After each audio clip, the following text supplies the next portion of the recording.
नमस्कार भाऊ, बहुत बहुत स्वागत है आपका। नमस्कार नमस्कार।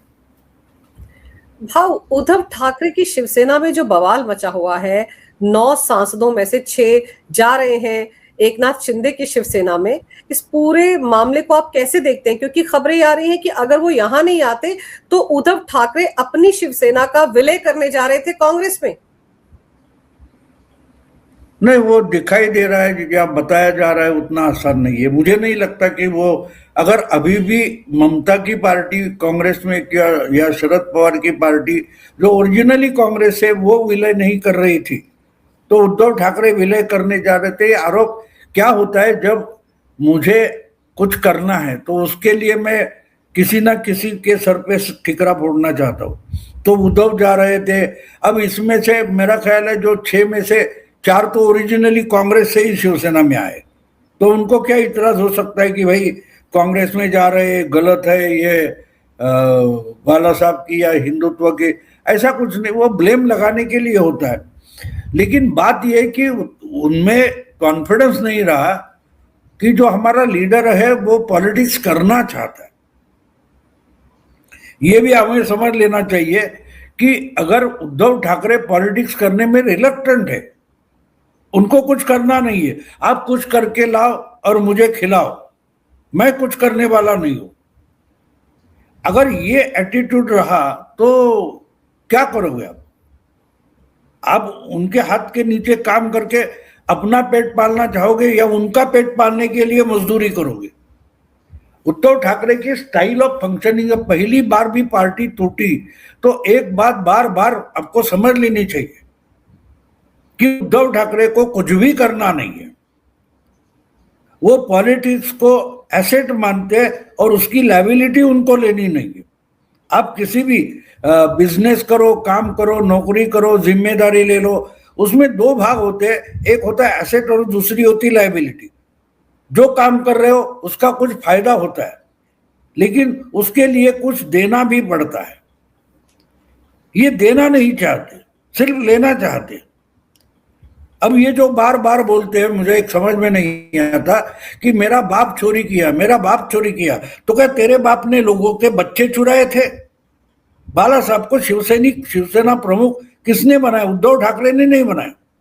उद्धव ठाकरे उनके बेटे हैं, इसलिए बाला साहब ठाकरे बाप है, ये बिल्कुल सही है। लेकिन उस बाप को उद्धव ठाकरे शिवसेना प्रमुख नहीं बनाते।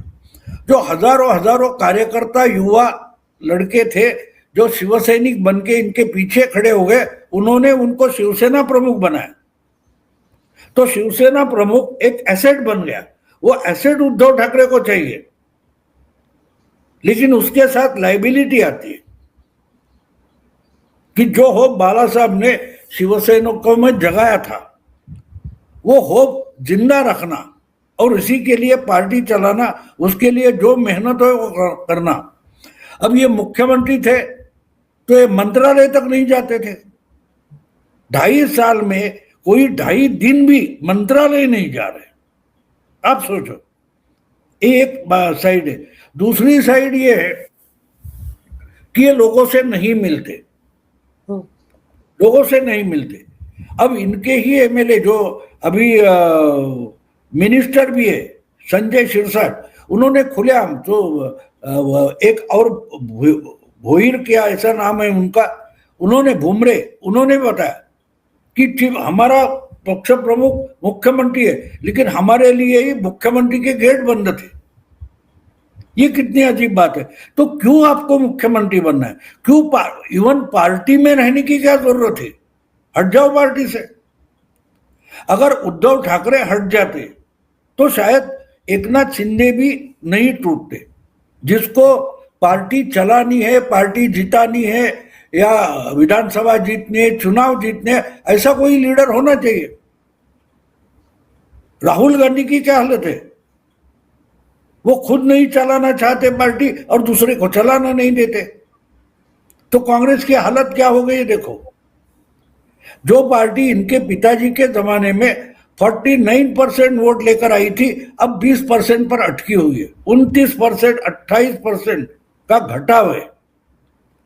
कोई चलाने वाला। अब देखो, ममता दीदी थी, ममता दीदी पर बाकी सारे आरोप हो सकते हैं, लेकिन वो कांग्रेस में थी और बंगाल में सीपीएमसी लड़ना चाहती थी। हाईकमांड उनको लड़ने नहीं दे रहा था। आखिर वो परेशान हो गई, फ्रस्ट्रेट हो गई और कांग्रेस छोड़कर निकल गई। वही कांग्रेस के कार्यकर्ता, नेता वगैरह ममता के साथ चले गए। आपको याद होगा कि राजीव गांधी की सरकार में अजीत पंजा मिनिस्टर थे और उस वक्त ममता दीदी कभी मिनिस्टर वगैरह नहीं थी। वो अजीत पंजाबी ममता दीदी के साथ तृणमूल कांग्रेस में आ गए। तृणमूल कांग्रेस ने जब 98 या 99 में पहला चुनाव लड़ा तो ममता के साथ लोकसभा में चुनकर आए में अजीत पंजा थे। तो कहने का मतलब ये है कि ममता दीदी लड़ना चाहती थी तो कांग्रेस के बड़े दिग्गज नेता भी बंगाल के एक एक करके कार्यकर्ता ममता के साथ आ गए। अगर उस समय की कांग्रेस की सेंट्रल लीडरशिप बंगाल की लेफ्ट फ्रंट से लड़ना चाहते तो तृणमूल कांग्रेस बनती ही नहीं ना। तो ये जो कार्यकर्ता होता है, सेकंड थर्ड रैंक का जो लीडर होता है, उसकी भी कोई एम्बिशन होती है ना। अगर उस एम्बिशन के लिए आप कुछ भी नहीं दे पा रहे हो तो आपको लीडर नहीं रहना चाहिए। सबसे बड़ा अपनी पार्टी का नुकसान करने वाला वही टॉप लीडर होता है जो कुछ करना नहीं चाहता। अच्छा, एक बात और है कि ना करो, कोई बात नहीं, कोई बात नहीं, आप कुछ काम मत करो, लेकिन जो करने वाले हैं उनको तो खुला परमिशन दे दो, स्कोप दे दो। वो भी नहीं है, ना मैं करूंगा ना तुम्हें करने दूंगा। तो उद्धव ठाकरे का एटीट्यूड अगर ये है कि मैं बैठे बैठे आदेश दे दूंगा, यानी मैं क्लिक करूंगा, बाकी काम कंप्यूटर ने करना है। लेकिन सही जगह क्लिक करना भी जरूरी होता है ना। तो इसलिए आज जो उद्धव की पार्टी में टूट हो रही है उसके वो खुद जिम्मेदार है, वो खुद जिम्मेदार है। भाऊ, आज तो वो ये ऐलान कर रहे हैं कि मैं तो यवतमाल में जाऊंगा, परभणी में जाऊंगा, हिंगोली जाऊंगा, जहां से ये सांसद चुनकर आए हैं वहां जाऊंगा, कार्यकर्ताओं से मिलूंगा। ये तो उन्होंने उस वक्त भी ऐलान किया था, उनके बेटे ने भी ऐलान किया था जब वो 40 विधायक अलग हुए थे कि हम उनकी कंस्टिट्यूएंसी में जाएंगे, लेकिन गए तो नहीं। तो कैसे डैमेज कंट्रोल करेंगे? आप सही कह रहे हैं, वो तो मातोश्री से बाहर नहीं निकलना चाहते, अपने कार्यकर्ताओं से नहीं मिलते थे सीएम बनने के बावजूद।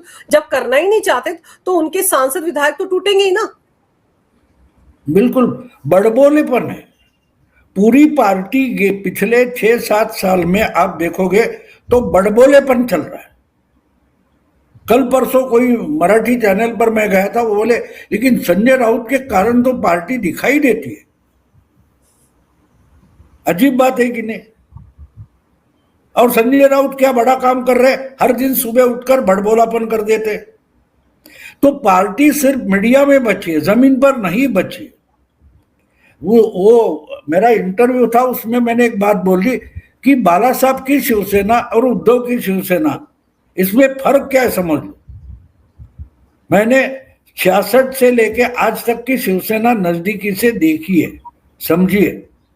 बाला साहब की शिवसेना थी या शिवसैनिक था, वो आरोपी करके, एक्यूज करके कोर्ट में जाता था। आज का शिवसैनिक या शिवसेना याचिकाकर्ता करके जा रहे। फर्क समझते हो आप? तो वो एक्शन वाला था, ये क्लर्क टाइप काम कर रहे, क्या मर्जी लगाएंगे, फिर उस पर सुनवाई होगी वगैरह वगैरह। बाला साहब के समय में ये नहीं होता था, ये फर्क है।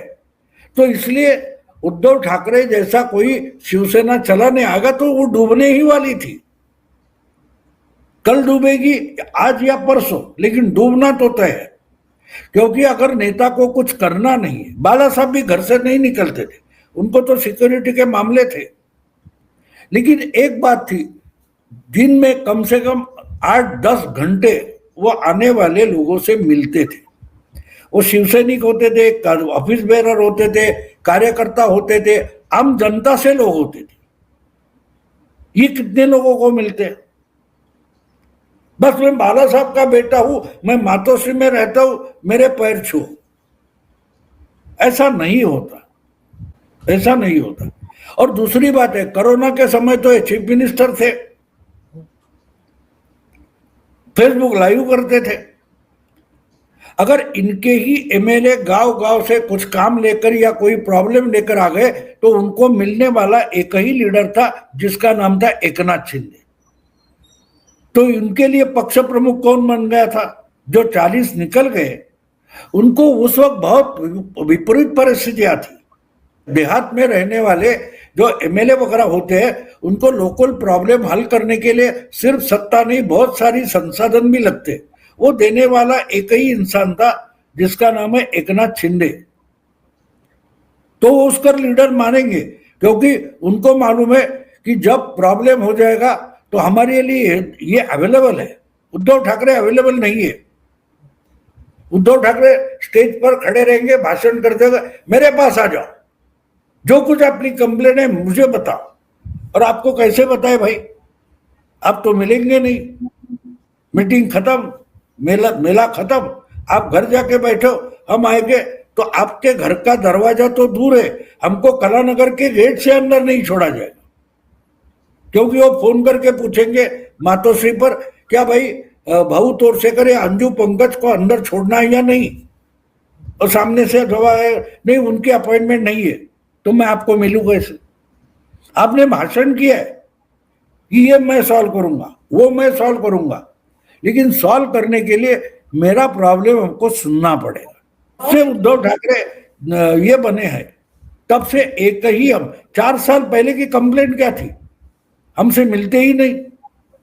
और ये बात ऑर्डिनरी छोड़ दो, राजेश टोपे नाम के ये मुख्यमंत्री थे और राजेश टोपे इनके हेल्थ मिनिस्टर थे कोरोना काल में।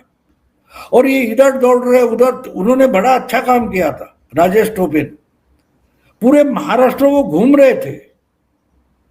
और एक बार पुणे के जो गवर्नमेंट का अस्पताल है ससून हॉस्पिटल, वहां के डॉक्टरों ने कुछ प्रॉब्लम बताया, उन्होंने फोन किया था, उद्धव ठाकरे ने उनका फोन तक उठाया नहीं।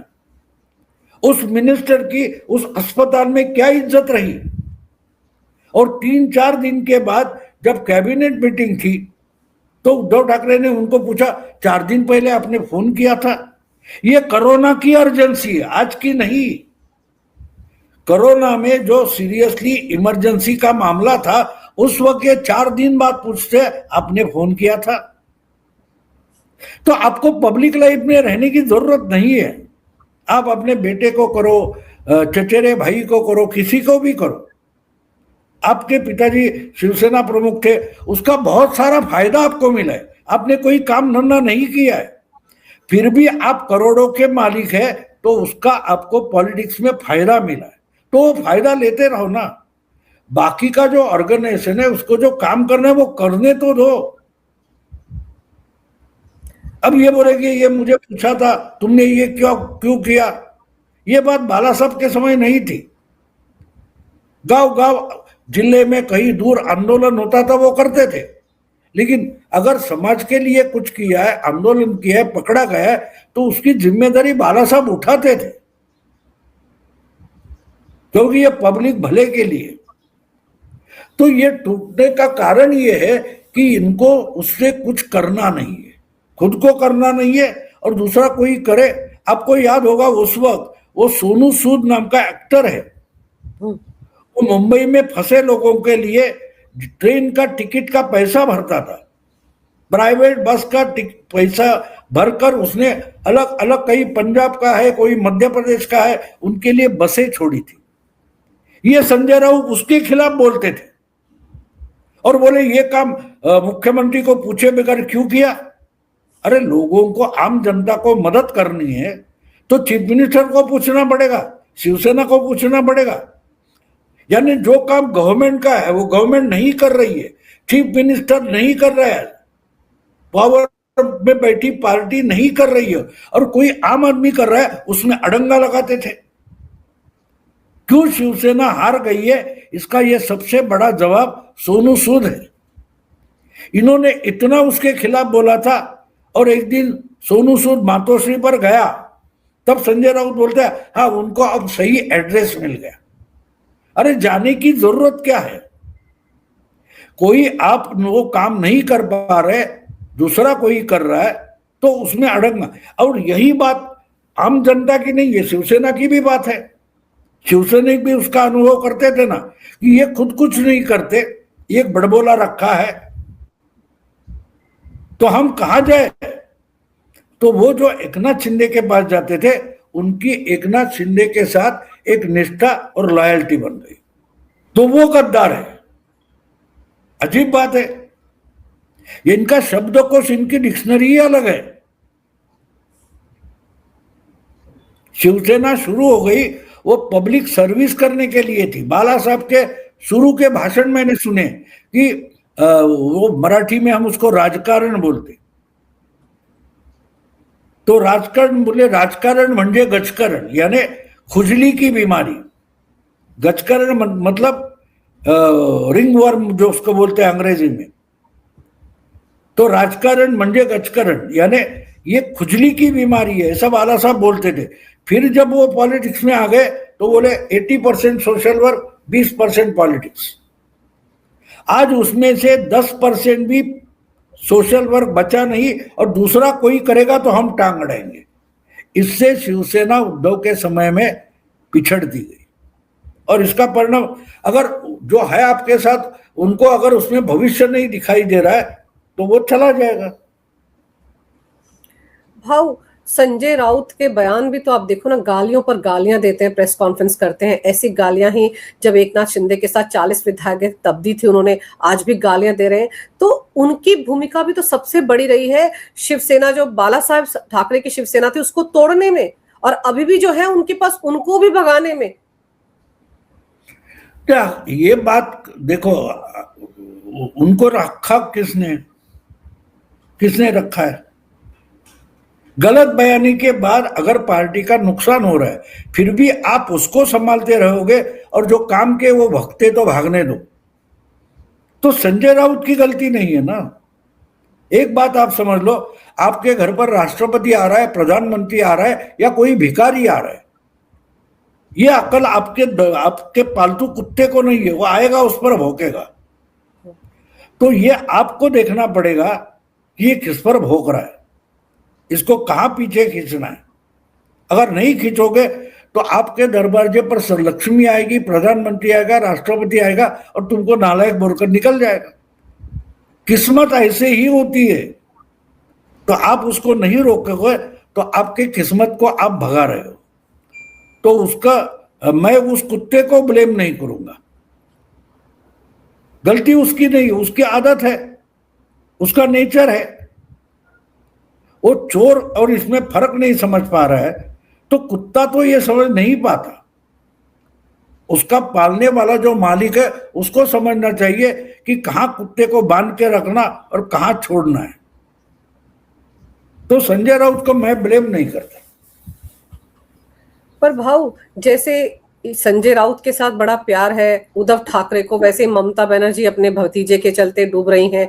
और अब तो ये भी खबरें आ रही हैं भाऊ कि समाजवादी पार्टी में भी टूट होने वाली है, और कहा यह जा रहा है कि मॉनसून सत्र के दौरान हो सकता है यूसीसी का बिल लाया जाए, डिलिमिटेशन का बिल लाया जाए, महिला आरक्षण बिल जो गिर गए थे वो लाए जाए। उसके लिए कहीं ना कहीं 360 का आंकड़ा जुटाने में लगी हुई है केंद्र सरकार। इस तरह की खबरें भी आ रही हैं। तो ये अचानक से टीएमसी के बाद सभी पार्टियों में टूट, आखिर सच में आपको लगता है कि इसके पीछे कहीं ना कहीं केंद्र सरकार या बीजेपी या मोटा भाई है?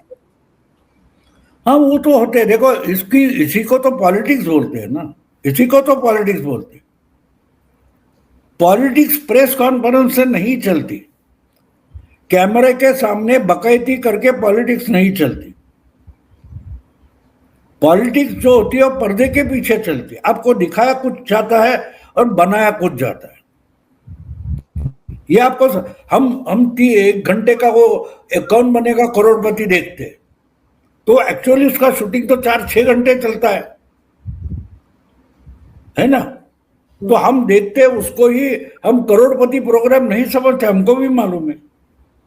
तो वैसे ही अगर उनको जिस ढंग से अपने बिल पास कराने हैं, उसमें कोई उनकी पॉलिसी है, तो अपनी कोशिश करेंगे। और कोशिश करते हुए आपको अगर मालूम है कि इनके पास अपना 2/3 मेजॉरिटी नहीं है, तो लाने के लिए ये तोड़ सकते हैं, घुमा सकते हैं, फ्लोर मैनेजमेंट कर सकते हैं, बहुत सारी चीजें कर सकते हैं।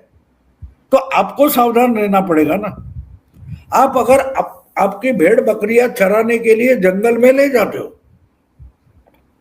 तो वहां श्वापद जानवर आएंगे और बकरी चुरा कर लेके जाएंगे, इसका ध्यान रखना पड़ता है। वो जो बकरियों का पालन करने वाले होते मवेशी, वो अपने साथ कुत्ते क्यों रखते, शिकारी कुत्ते रखते। तो जंगल में जा रहे तो कोई ना कोई इसकी शिकार ना करे, तो आपको भी इतना तैयार रहना पड़ेगा। आप कैमरे के सामने बैठे रहोगे और पार्टी खुली छोड़ दिए, अगर वो मवेशी है, वो ये पालन करने वाला पशुपालन, वो अगर आराम से पेड़ के नीचे छाया में सो जाएगा तो उसकी भेड़ बकरियां बचेगी।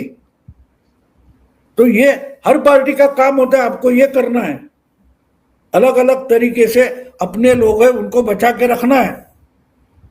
आपके अपोजिशन में बैठे वो आपके जानवर नहीं संभालेंगे, आपकी संपत्ति नहीं संभालेंगे, वो आपके खिलाफ पॉलिटिक्स कर रहे हैं ना।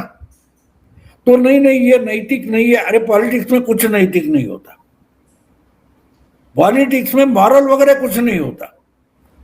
देखो मैं जब नया पत्रकार बना था तो वो सब समझ रहा था, तो हमारे सीनियर थे, तो एक बहुत बड़ा एक्सीडेंट हो गया, तो मैं बहुत एकदम नर्वस हो गया था, फ्रस्ट्रेट हो गया। बोले देख हम पत्रकार हैं, हमको खबर देनी पड़ती है, तो बुरी अच्छी है कि बात नहीं, खबर खबर होती है। हमारे जो पेपर के पहले संस्थापक हो रहे थे बहुत बड़े आचार्य अत्रे, तो एक बार हमारे यानी वो सीनियर थे मुझे, लेकिन अत्रे के साथ काम किया था, तो वो जल्दी काम छोड़कर निकल गए थे, तो उन्होंने गाड़ी भेजकर उसको बुला लिया। बोले मेरी इज्जत नंगा कर रहे हो मुझे। बोले नहीं नहीं नहीं नहीं नहीं, पूरा परफेक्ट करके निकलना और समय नहीं बात मत करो।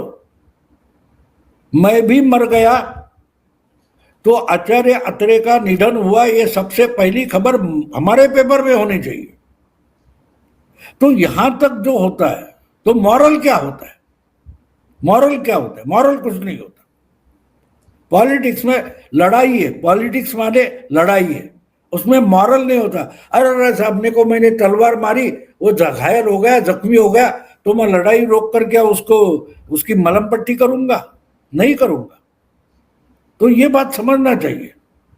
तो अगर मोदी शाह वगैरह को जो कुछ करना है उसमें, अगर पिछली बार 13 अप्रैल को जो मुझे शायद 13 अप्रैल की बात है, उनका जो बिल था वो फेल हो गया, तो उनको तो पास कराना है, उसके लिए वो कुछ भी करेंगे और कुछ भी करते हैं। तो आपको संभालना पड़ेगा, आपको संभालना पड़ेगा।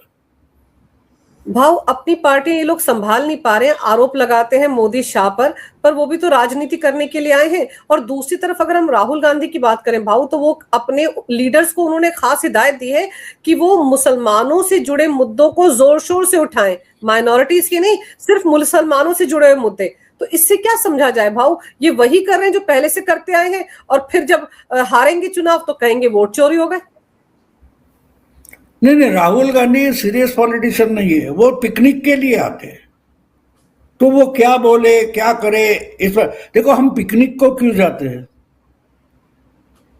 आम जिंदगी हर दिन की हम जीते हैं, उसी ढंग से हम पिकनिक में नहीं करते ना। तुम गई हो, तुमने भी गाने गाए होगे, तुमने भी पिकनिक को गया हुआ, नाचा डांस वगैरह किया होगा, हर दिन करते हो घर में। तो जब आप एबनॉर्मल बर्ताव करने के लिए जब पिकनिक को जाते हो, उसको पिकनिक बोलते हैं। तो राहुल गांधी तो 24 आवर्स में 7 पिकनिक पर है। वो पार्लियामेंट के सीढ़ियों पर बैठेंगे, उधर पिकनिक करेंगे, पार्लियामेंट के अंदर पिकनिक करेंगे। कहीं सीरियसनेस नहीं है, कुछ भी सीरियस नहीं है। अब देखो उनकी बॉडी लैंग्वेज देखो, उनका बर्ताव देखो, उनके बयान देखो, तो आपको पता चलता है ये मजाक कर रहा है, ये टाइम पास कर रहा है। तो उससे उनकी पार्टी का नुकसान हो रहा है। तो ये क्यों कर रहे हैं, ये सवाल नहीं होता। ये कैसे डुबा रहे बोलो। मुझे एक बात बोलो, पिछले 20 साल में या पिछले कम से कम 12 साल में राहुल गांधी ने एक चाल चली और उसका कांग्रेस को फायदा हुआ। अगर नहीं है तो आज उस पर चर्चा करना फिजूल है, उसका कोई मतलब ही नहीं बनता।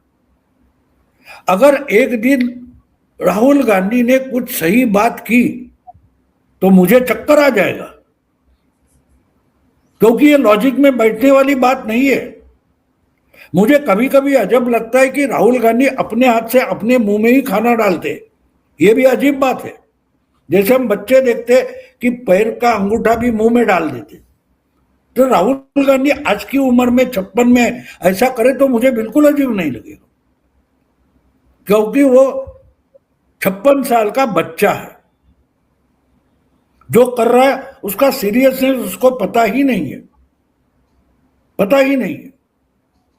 तो इसलिए उन्होंने क्या बयान दिया वगैरह वगैरह, जो हमारे ओबामा ने अपनी किताब में इनके बारे में जो लिखा है कि जो बच्चा क्लास में पूरा अध्ययन करके नहीं आया है, वो अपने टीचर को इंप्रेस करने के लिए गलत सलत बयानी करते जाता है, आंसर देते जाता है, वैसे राहुल गांधी है, ऐसा ओबामा ने कहा। कोई बीजेपी वाले ने नहीं कहा है, अमित मालवीय ने नहीं कहा है।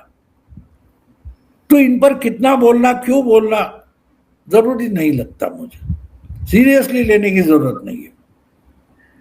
भाव आप सही कहते हैं कि सीरियसली लेने की जरूरत नहीं है, लेकिन फिर ना वो लीडर ऑफ ऑपोजिशन है, इसलिए जब वो ऐसी बातें करते हैं तो लगता है कि बात कर लें।